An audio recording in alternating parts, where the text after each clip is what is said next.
Thank you, Dan. Well, good morning, everyone. I'm Pastor John for any guests or visitors, and it's good to be with you this morning. I have the privilege of bringing you the message for today and going to concentrate primarily on the Old Testament lesson that we read on the idea of decisions, and of course, but that kind of spills over into the gospel lesson as well. I guess that one of the greatest temptations for any speaker is to overstate his or her case. I read recently about a temperance speaker who was lecturing on the evils of liquor. Who has the most money to spend, he bellowed. The saloon keeper. Who has the biggest house? The saloon keeper. Who has the most furs and jewelry? The saloon keeper's wife. And who's paying for it? You. You're all paying for it. Well, a few days later, a couple who had been in the audience of the eloquent battler of booze ran into him in the street and congratulated him on such a wonderful speech. Well, I'm pleased to see that you've given up drinking, the lecturer said. Well, not exactly, admitted the man. We bought a saloon. See, the speaker didn't realize he'd given him more choices than he thought, right? Well, Moses was delivering to the children of Israel the covenant that he had received from God.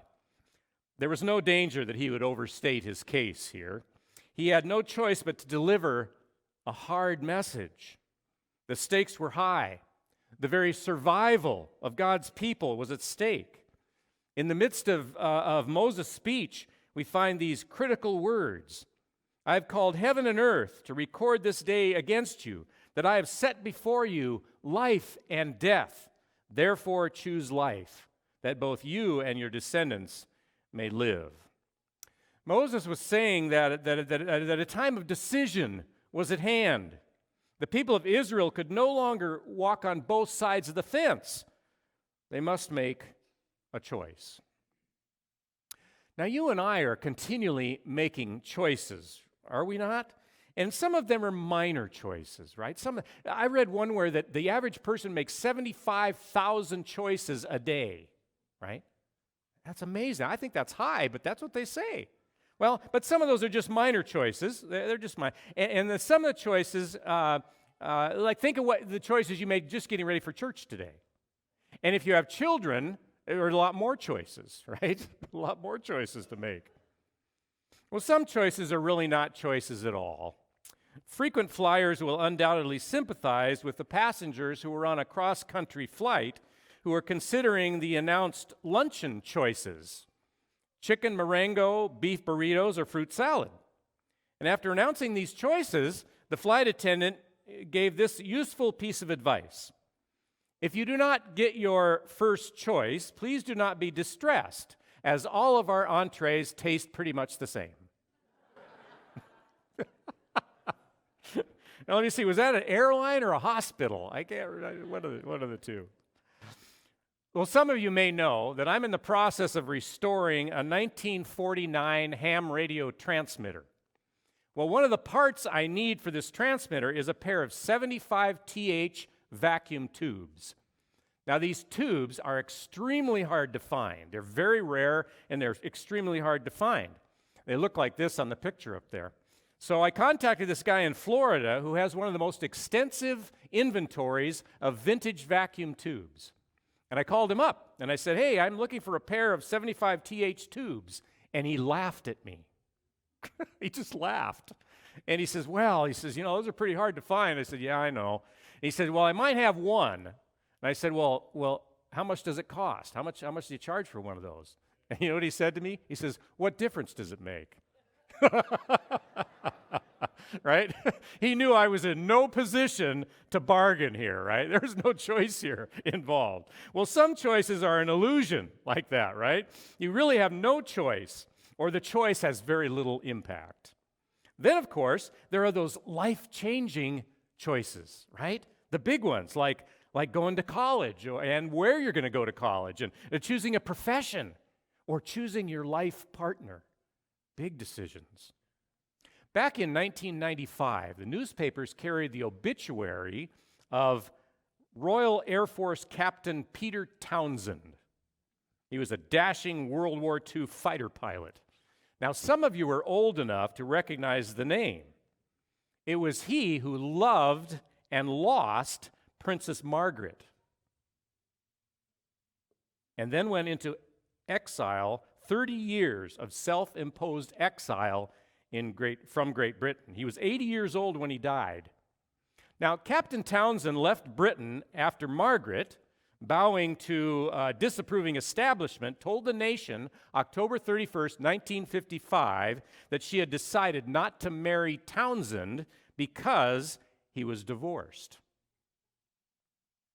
The romance between Captain Townsend and the young princess, 16 years his junior, became public in 1953. It was a year after his divorce, and the year Elizabeth was crowned queen and temporal head of the Church of England, which frowned on divorce. Well, amid a furor which reverberated through Britain and the Commonwealth of former colonies, the much-decorated war ace was banished from the palace on the advice of Prime Minister Sir Winston Churchill to a diplomatic post in Brussels. But the romance survived until 1955, when Margaret, then aged 25, and third in line to the throne, made her final decision. She could have married me, Townsend said in his 1978 autobiography, only if she had been prepared to give up everything: her position, her prestige, and her wealth. I simply hadn't the weight, and I knew it, to counterbalance all she would have lost. Decisions. Decisions, decisions, decisions. So many choices. Now, we may never have to choose between true love and a throne, but we all have a lot of choices to make through life. Of course, the reality is that for better or worse, we have to live with the choices we make. Right? That's just life. We have to live with the choices we make. That was why Moses' task was so critical. Much was at stake here, you see. Israel would have to live with the consequences of their decision. Make the right choice, and they would prosper. Make the wrong choice, and they would perish. One of the marks of maturity is the discovery that the choices we make have consequences. If we choose rightly, we often reap rewards. If we choose wrongly, we sometimes pay a steep price. I got a good laugh at a story in the newspaper some time back about a teacher who found a novel way to make students pay for their transgressions. Troublemakers at Riverside Brookfield High School in suburban Chicago are forced to serve after-school sentences in the Frank Sinatra Detention Club. There for 30 minutes, they must sit utterly still. No talking, no homework, no snoozing, and listen to old Blue Eyes croon songs from an era that has gone by. Well, the kids hate it. They're miserable, reports teacher Bruce Janu, a Sinatra fan who devised the club as a way to make detention more fun for him and less so for the kids, right? It just got to where I couldn't stand it, one senior said. It was so boring. But now Janu, he's not totally heartless. He does let the students sing along if they want to, but nobody does. Nobody does. You know, it's really important. It's really important for young people to learn at an early age that their choices have consequences, right? In terms of their later success, it is one of the most important lessons that they will learn. Now, adults who are continually bailing their children out when they make bad decisions are cheating their children out of one of life's most important lessons. We reap what we sow. Now, that's not always true, of course. It's not always true at all. But oftentimes it is. Oftentimes it works that way. Someone has put it this way: there are two major pains in life: the pain of discipline or the pain of regret. Think about that for a minute. The pain of discipline or the pain of regret. Sometime back, I read about an interview with actress Martha Scott. When asked about the great energy it takes to rehearse and then to act, she said, "It's exhausting. It takes enormous energy and stamina, much more than meets the eye." Scott once asked actress Lucille Ball how she could work 13 hours a day performing in television and then also function as a producer behind the scenes. And Lucy said this. She said, "Get plenty of rest." She said, "Save your energy. When you can sit, sit. Don't spread yourself too thin with social activity." Well, Scott said it was a professional, real-life extension of something she first heard as a college girl acting in school plays. Her theater arts director wouldn't even let her go to a football game. Their school was really big on football, but when she mentioned going to the game, the director chewed her out. And he said, if you're serious about acting, you better know it's like becoming a nun. You got to give up other pleasures. You can't use your vocal cords at a football game Saturday afternoon and expect to have a speaking voice Saturday night on stage. Now that sounds a little harsh for us, right? Today, that's a little harsh, but in effect, life is a matter of choices on the road to our goals. Choices. We have to make choices. The law of sowing and reaping still works much of the time. You know, you sow a good life, a life of integrity and kindness, and of paying attention to your relationship with God and your relationship with your neighbor, of taking care of your body, mind, and soul, and you often reap a life of lasting friendships, better than average health, and a feeling of deep satisfaction within. As the saying goes, you know, time heals all wounds and wounds all heals. The choice is often ours. Now, I hope I don't sound too preachy or too legalistic here. Forget that I'm a pastor. A sound psychologist will tell you the same thing. Anyone who's successful in business will tell you the same thing. Any competent doctor will tell you the same thing. You don't have to live very long to discover this is often the way life works. When we learn to make good and healthy choices, life will generally go better for us. And this is not black and white. It's not perfect, of course, because life is messy. And it doesn't always work the way we want or the way we expect. Even when people seemingly make all the right choices in life, life can still deal us a bad hand. It really can. We've all seen it. We know that happens. Life is not fair. Life is not fair. It just isn't. But responsible choices can make a difference and can help us when life deals us a bad hand. And this brings us to the last thing we need to say. God's will is that we will make choices that will be life-giving. Life-giving.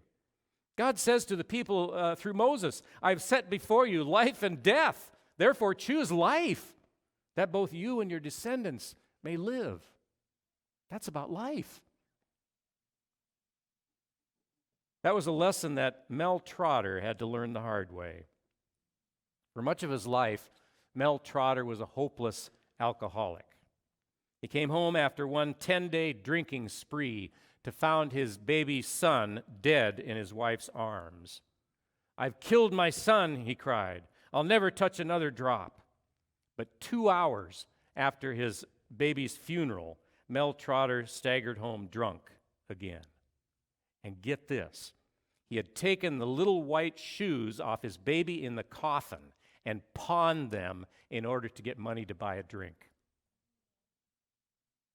In utter despair, he headed along a Chicago street for Lake Michigan. But on the way, the strong arm of Harry Monroe, superintendent of Pacific Garden Mission, pulled him inside the hall where the gospel was being preached. And that night, suicidal Mel Trotter heard that there was hope in Christ. He heard the good news. He became a Christian, and for the next 40 years, he served as superintendent of a rescue mission in Grand Rapids, Michigan. And from this base, he started 60 other gospel missions in cities throughout the U.S., all designed to reach down and outers for Christ. He counseled thousands of would-be suicides.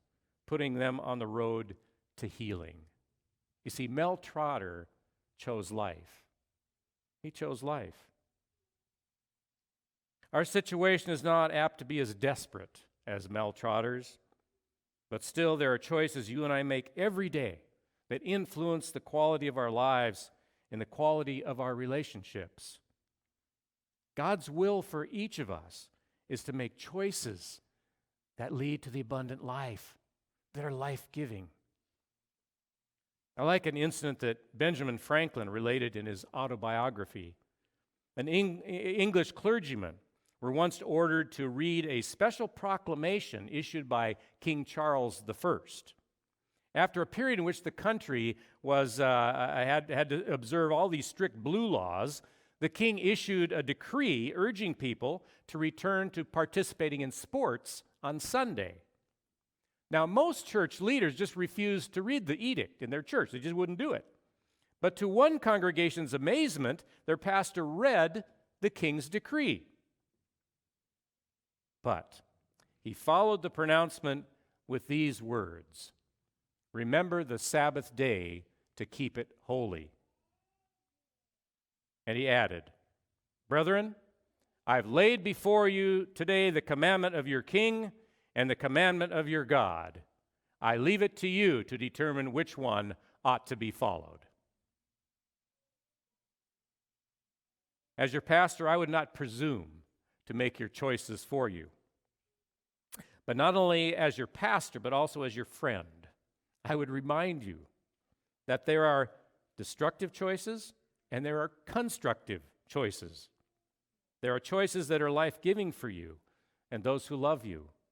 And there are choices that will be detrimental for your life and theirs. Let us therefore choose life. And never forget that this is what Christ chooses for us. He chooses life for us.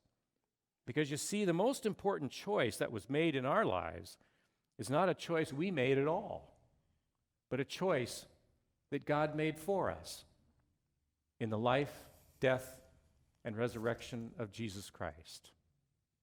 It's a new life, and it's this life we need to live. Amen.